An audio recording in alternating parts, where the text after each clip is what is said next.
안녕하세요. 문문이에요. 오늘 영상 시작하기에 앞서 제가 아직 호두염이 남아있어서 목소리가 좋지 않아요. 양해 부탁드릴게요. 오늘은 지난번 영상들에서 요청을 받았던 AI로 프로그램 만드는 거에 대해서 초보자 가이드를 만들어 봤어요. 오늘의 목차는 프로그램 언어인 파이썬 설치와 안티그래비티 설치 및 활용, 그리고 그것을 서비스화하기 위한 GitHub와 버셀 사용법, 그리고 나의 프로그램을 조금 더 전문적으로 만들어줄 다양한 API 키들에 대해서 소개해 드리려고 해요.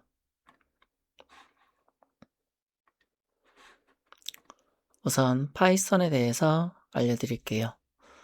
파이썬은 문법의 간결함, 그리고 비교할 수 없는 속도, 오픈소스 라이브러리들이 있는데요. 이러한 것들을 이용해서 파이썬은 모든 분야에서 표준이 되어 사용되고 있어요. 활용 사례로는 금융 및 퀀트, 데이터 크롤링, 그리고 IoT와 하드웨어 제어를 할 수 있고 보안 및 테스팅을 실행할 수 있어요. 왼쪽은 C 언어를 이용한 내용이고 오른쪽은 파이썬에서 사용되는 언어예요. 그냥 단순 비교만 봐도 좀 더 우리가 다루기에 쉬운 언어라는 것을 확인할 수 있을 거예요. 그럼 파이썬 설치부터 소개해 드릴게요. 구글에 들어가셔서 파이썬을 검색하시고 다운로드를 눌러주세요. 이때 주의할 점이 맨 위에 가장 눈에 띄는 버튼인 파이썬 인스톨 매니저가 아니라 그 밑에 파이썬 3.14라고 써있는 링크를 눌러주세요. 그렇게 파일이 모두 받아졌으면 이제 설치를 눌러줄 건데요. 이때 맨 밑에 add python.exe도 같이 눌러주세요. 그 다음에 인스톨을 해주시면 파이썬이 설치되는 것을 확인할 수 있어요.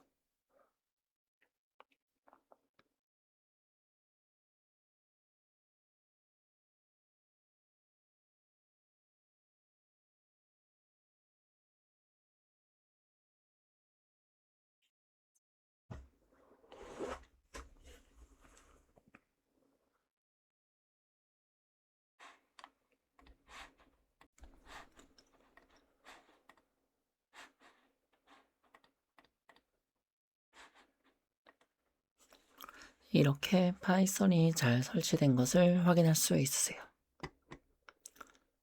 그 다음엔 안티그래비티에 대해 소개해 드릴 건데요. 안티그래비티는 우리가 AI에게 말을 해서 그 AI가 직접적으로 프로그램을 만들어주는 툴이라고 보시면 돼요. 단순히 답변만 하는 것이 아니라 실제로 파일 생성, 명령어 실행 등을 해주고요. 그리고 거기에 더해서 화면과 애니메이션도 알아서 적용을 해줘요.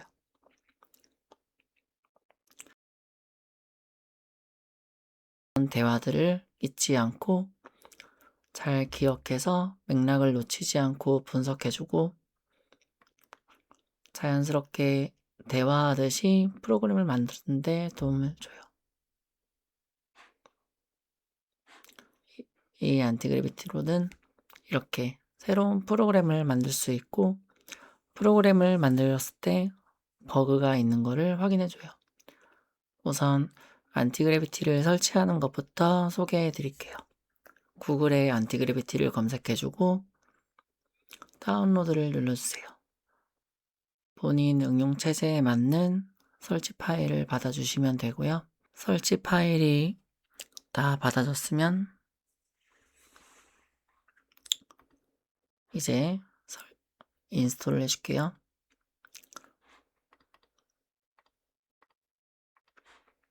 계속 넥스트 버튼을 눌러주시고요.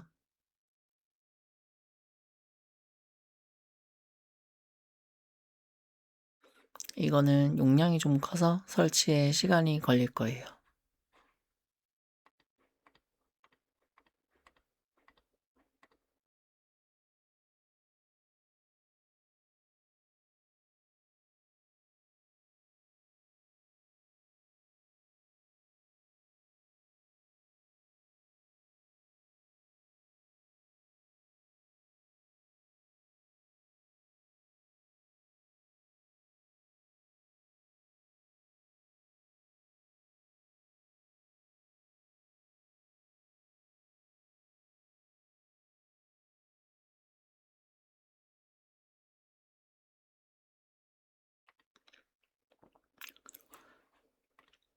이렇게 설치가 다 되었으면 이제 실행해 줄게요.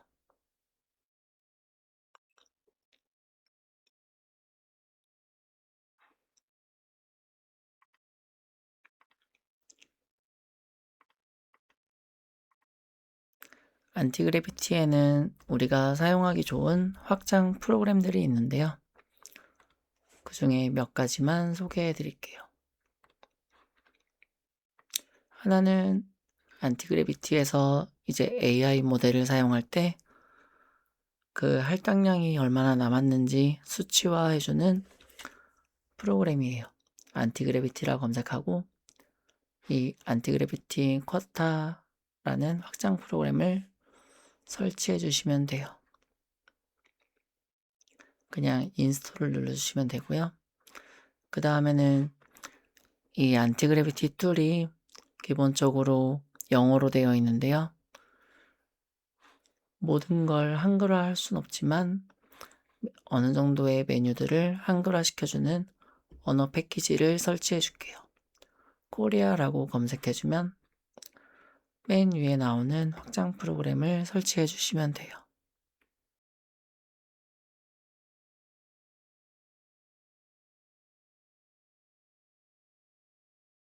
설치가 다 되었으면 프로그램을 다시 시작해 줄게요. 보시면은 메뉴들이 한글로 변해 있는 걸 확인할 수 있으세요.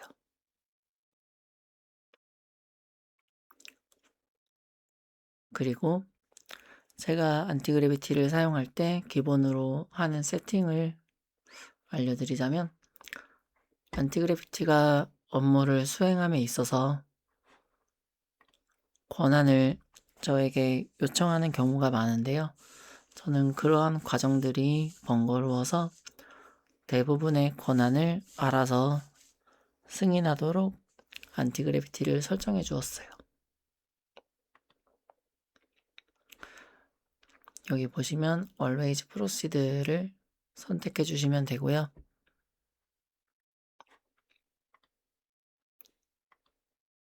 그리고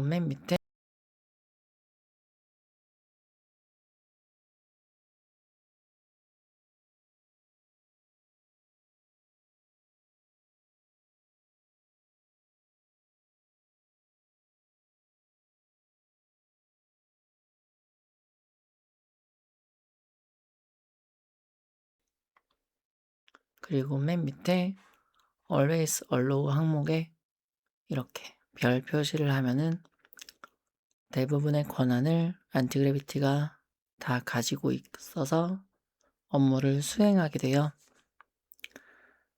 근데 이제 파일 삭제 같은 것도 혹시나 안티그래비티가 맘대로 해버릴 수 있기 때문에 조심은 하시는 게 좋아요.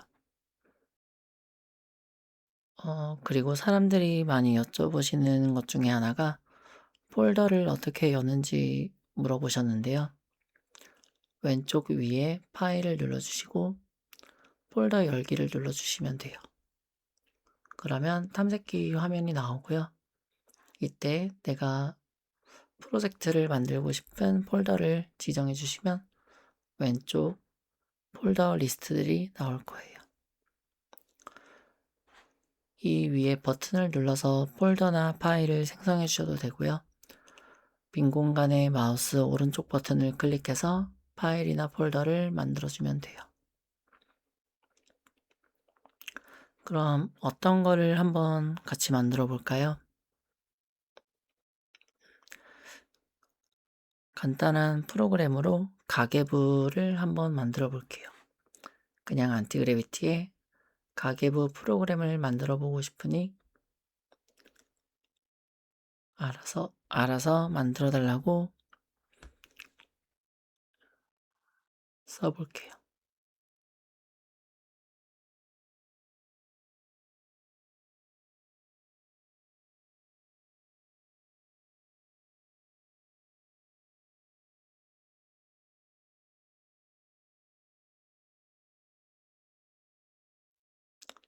그럼 이렇게 답변을 주고 추가적인 과정을 진행해 줄 거예요.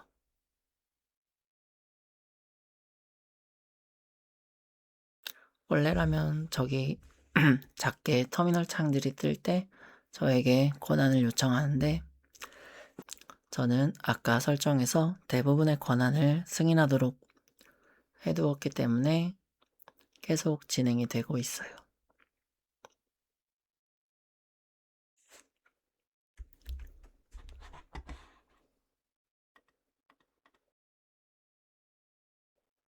파일이 다 생성되었으면 저기 밑에 파란색 동그라미가 들어와 있는 게 보이는데요. 그걸 눌러서 승인을 해주시면은 파일이 생성이 실제로 되는 걸 확인할 수 있으세요.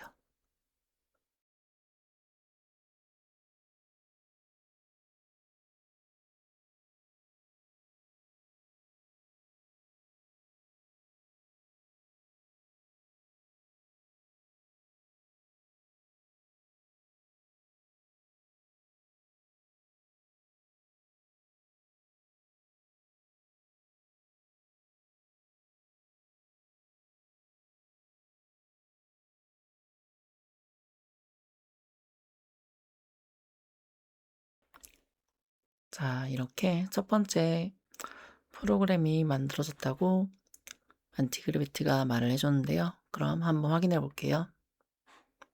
보시면은 검은색 배경에 어느 정도 기능들이 들어있는 가계부 프로그램이 만들어진 걸 확인할 수 있으세요.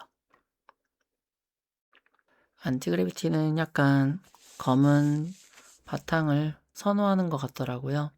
새로운 내역 추가하는 건 활성화가 되어 있네요.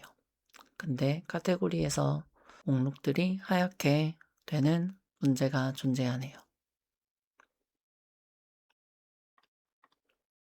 그럼 이러한 것들을 다시 안티그래비티에게 수정해 달라고 요청하시면 돼요.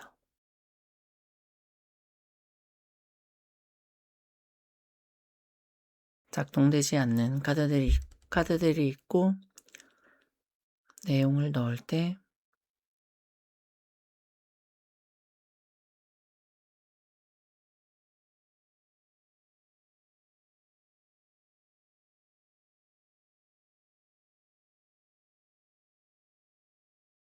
그리고 이렇게 스크린샷으로 찍어서 보여주면은 안티그래비티가 문제를 더 잘 인식할 수 있어요. 목록이 하얗게 나오는 것도 있으니 수정해 달라고 말해 볼게요. 그리고 저는 어두운 배경보다는 약간 가계부는 밝은 배경을 좋아해서 그것도 같이 말해 줄게요.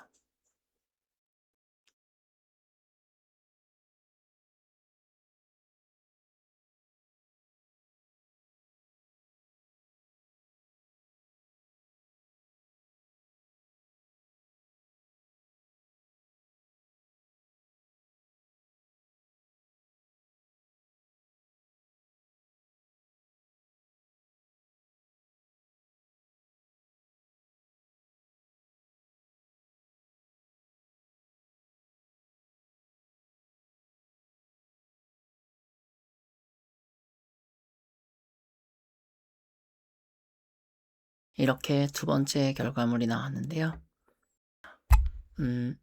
하얀 화면이 나왔고 카테고리에서는 이제 목록이 제대로 나오는 걸 확인할 수 있어요.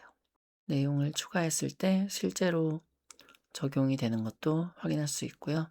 근데 지금 아래 탭들이 활성화되지 않아서 다시 안티그래비티에게 수정해 달라고 요청할게요. 홈 통계 자산 설정이 여전히 활성화가 안 되어 있고 기능들을 잘 넣어서 만들어줘. 그리고 너무 하얗게만 한 거는 좀 안 좋으니까 알아서 바꿔달라고 요청할게요.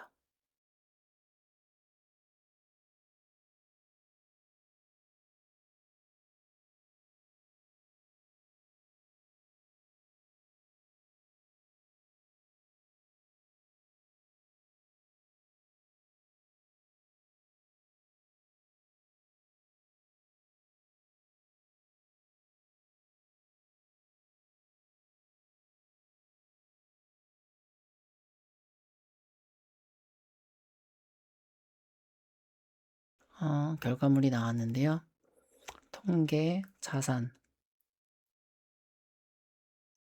설정들이 활성화된 거를 확인할 수 있어요.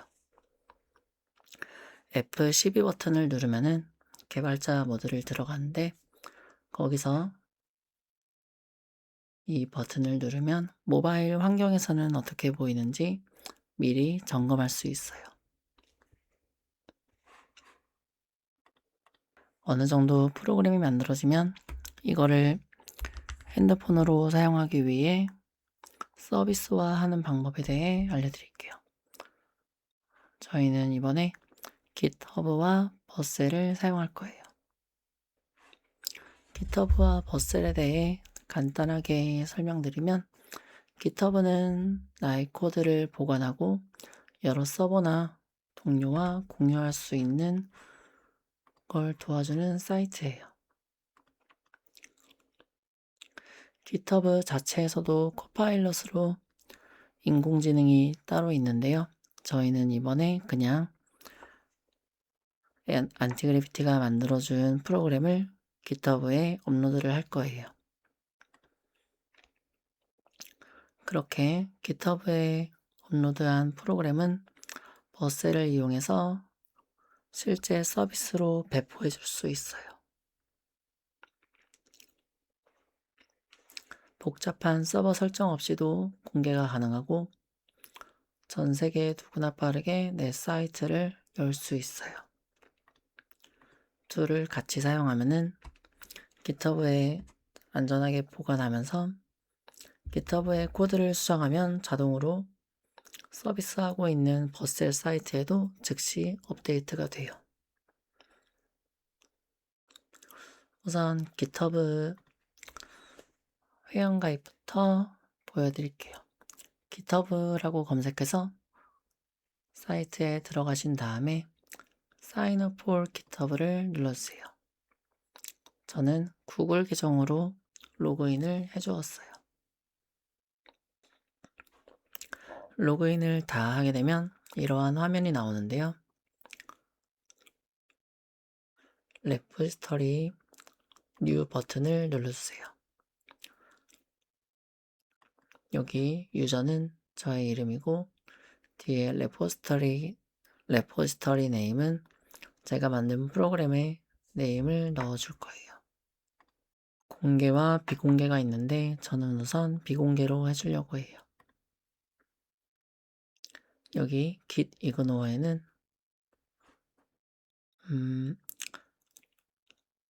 내 개인정보가 들어있는 파일들, 그러니까 API 키나 로그인 아이디, 비밀번호 같은 파일들이 외부로 유출되게 하지 않기 위해서 보관하는 금고 같은 곳이에요. 이번 프로그램에는 개인정보들이 있는 건 아니기 때문에 저는 따로 git ignore를 하지 않았는데요.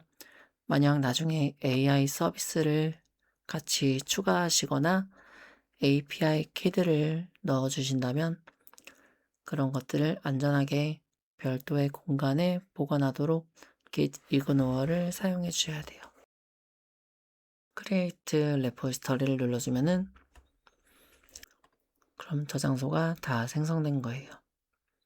이제 이 저장소 공간에 내 프로그램을 업로드 해줄게요. 프로그램을 처음 올릴 때와 수정해서 올릴 때의 두 과정이 약간의 차이가 있는데요. 우선 처음 올릴 때는 프로그램이 설치되어 있는 폴더에서 파워쉘을 켜주세요. 그리고 git init을 입력해서 맨 처음 준비를 시작해주고요. 그 다음 git add 해서 내 파일들을 대기시켜줘요. 그리고 git commit 명령어로 첫 번째 세이브 파일을 넣기 위한 준비를 해주는데, 이때 first commit이라 적혀있는 부분은 메시지를 입력하는 공간이에요. 거기는 아무렇게나 원하는 문구를 입력해 주시면 돼요.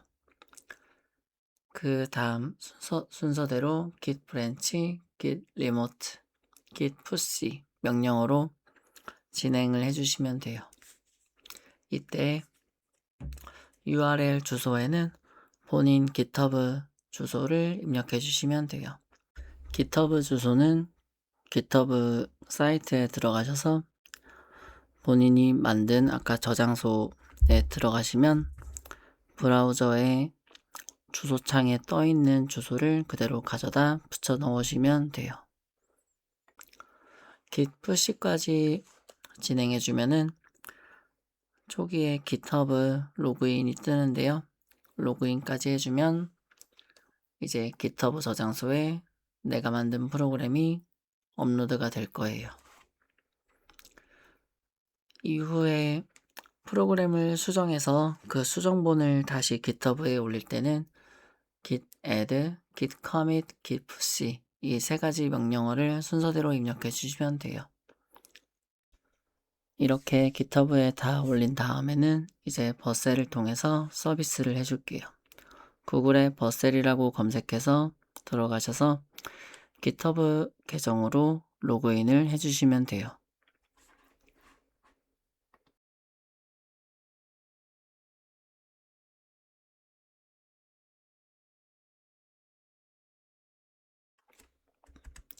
그리고 오른쪽에 Add New를 눌러주시고 프로젝트를 눌러주세요.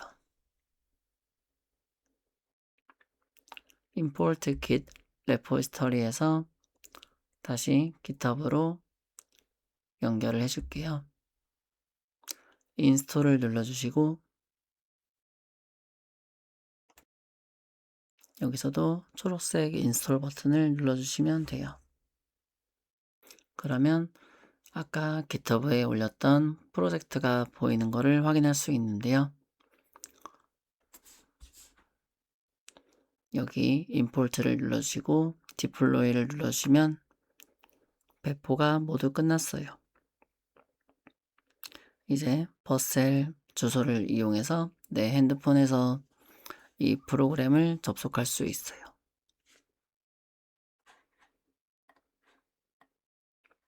여기에 접속하는 방법은 대시보드에서 나온 주소를 핸드폰에서 입력해주면 이 프로그램에 들어갈 수 있어요. 지금 보시는 화면이 핸드폰에서 실제 접속해서 프로그램을 사용해보는 화면인데요. 내 컴퓨터와 상관없이 프로그램을 진행할 수 있는 걸 확인할 수 있어요.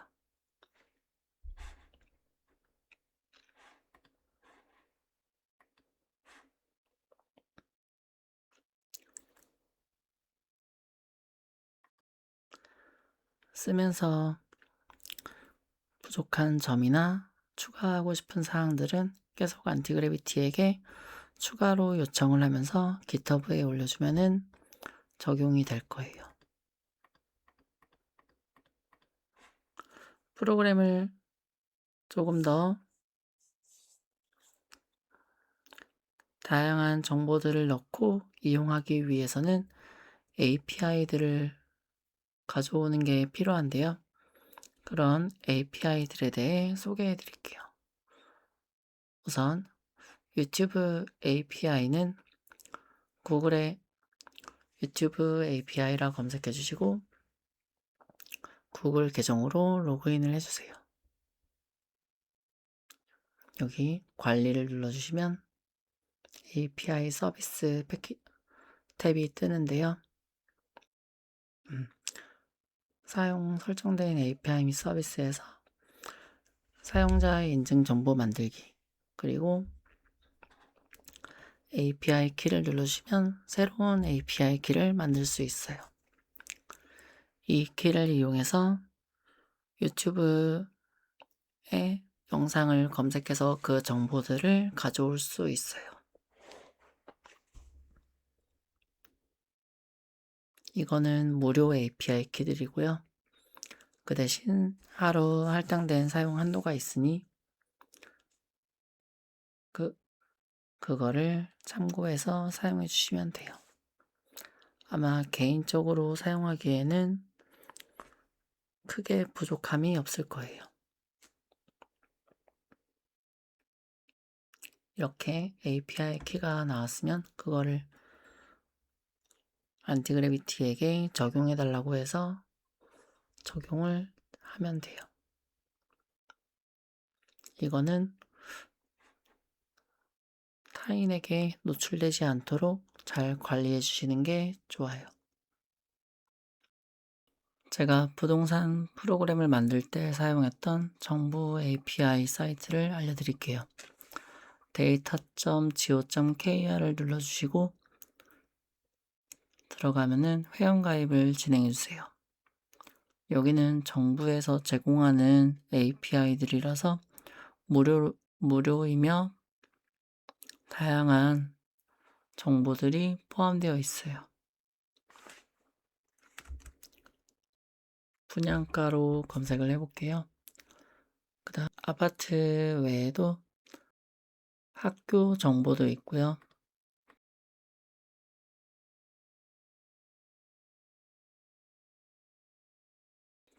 항공 정보도 있고 다양한 정보들이 있어요. 원하는 것이 있으면 오픈 API 탭에서 해당 정보 서비스에 대해 눌러주시고 활용 신청을 눌러주시면 돼요.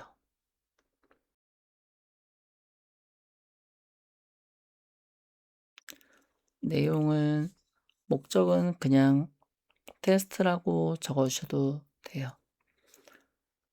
밑에 동의합니다 눌러주시고 활용 신청을 눌러주시면 끝났어요. 마이 페이지에서 내가 그동안 활용 신청을 하고 있는 항목들을 볼 수 있고요.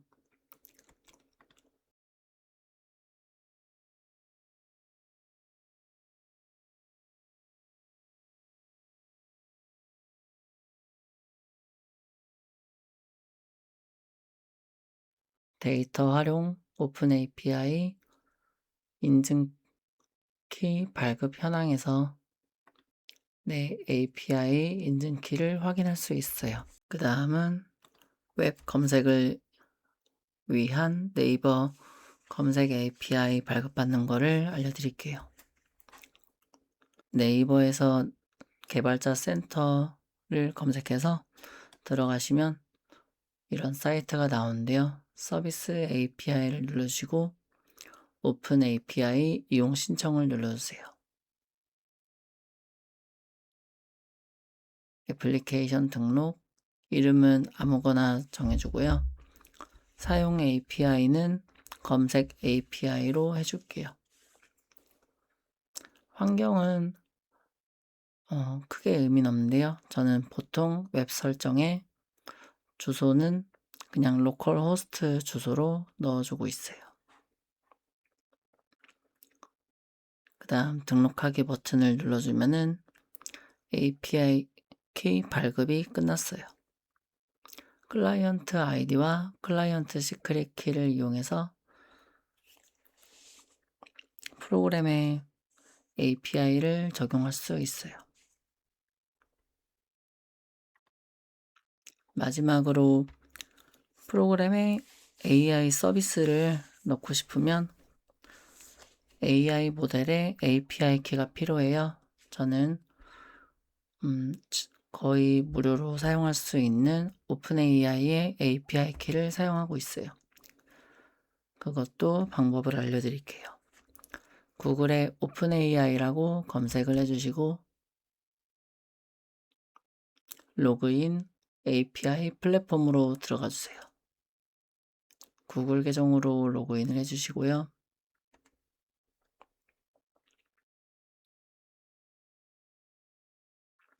이거는 처음에 $5 정도의 충전이 필요해요. 그렇게 $5를 충전하면 유료 티어 1 등급이 되는데요. 그래서 신용카드를 통해서 $5를 충전해 줄게요. 신용카드는 따로 연동해 두지 않고 있어요. 이렇게 충전된 금액은 1년 동안 사용이 가능해요. 충전이 다 되었으면 내 등급이 유료 등급이 되었는데요. 이 상태에서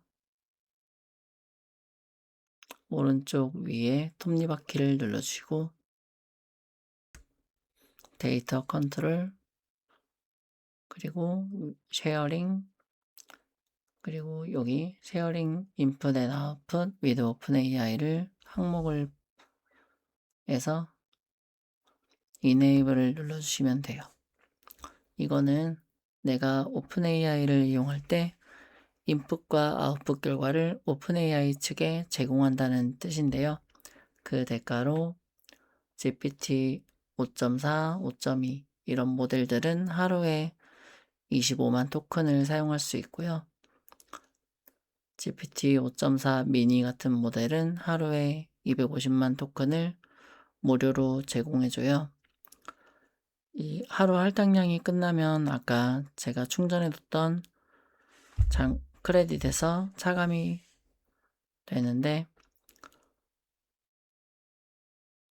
그게 모두 차감되면 추가적으로 과금되는 것이 아니라 서비스가 정지되므로 갑자기 의도치 않은 과금을 피할 수 있어요. 오늘 파이썬 안티그래비티 그리고 서비스 하는 방법 각종 API 키들을 발급받는 방법을 소개해 드렸는데요. 여기까지 영상 봐주신 거 너무 감사드리고 혹시 궁금하거나 막히는 점이 있으시면은 오픈 카톡방이나 댓글에 질문 남겨주시면 답변 드릴게요. 건강 조심하시고 감사합니다.